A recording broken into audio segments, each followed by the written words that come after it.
जी अस्सलाम वालेकुम। मैं जी इस वे मौजूद हाँ पिंड महार शरीफ, तहसीलो ज़िला नारोवाल।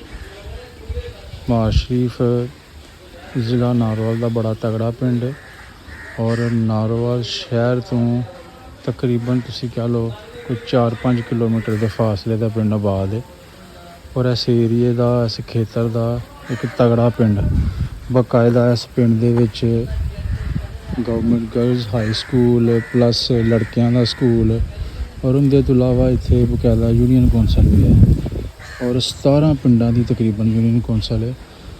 तो अज तो अगर 100 साल पिछे टुर जाइए ना जी, तो इस पिंड दे विच जां पाकिस्तान बनने तो पहले की गल करिए तो इस पिंड विच वसन वाले लोग जो सन ज़्यादातर हिंदू और सिख बरादरी सी। बाकी जो मुसलमान तबका सी जिहदे विच लोहार तरखान मोची बरादरी,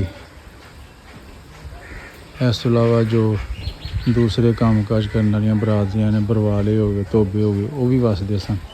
तो पार्टीशन तो बाद पाकिस्तान बनने तो बाद इत्थे हिंदुआं सिखां के घरां विच जिहड़े लोग आए वो मुख्तलिफ ज़िलियां तो और वड्डी गिनती दे विच ना इत्थे जिहड़ी गुज्जर बरादरी है डिस्ट्रिक्ट कांगड़ा तो वो इत्थे ज़्यादा आबाद है जी।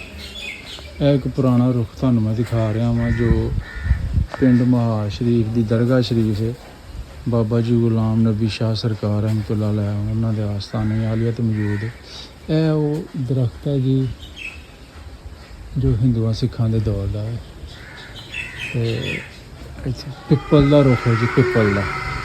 और यह जोड़े बरने के दरख्त ने यह भी पुराने ने, को पिपल का रुख भी पुराना है।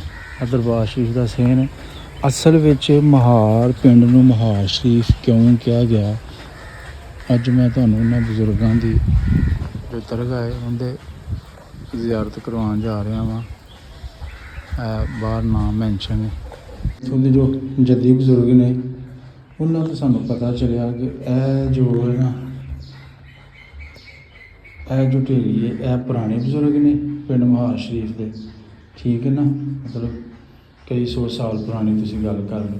तो वो बिल्कुल सेंटर में जो बजुर्ग ने ना यह ने जी अपना बाबा जी गुलाम नबी शाह सरकार, ठीक है, जिन्हों के नाँ तो हिंदू सिख लोग जो जिन्हों के बावजूद इस पिंड तो गए वो भी जानते सन बड़ी चंगी तरह। तो नवंबर के महीने इन्हों के नाँ का एक बहुत बड़ा मेला लगता है जी, बड़ा बड़ा उर्स मुबारक इत्थे।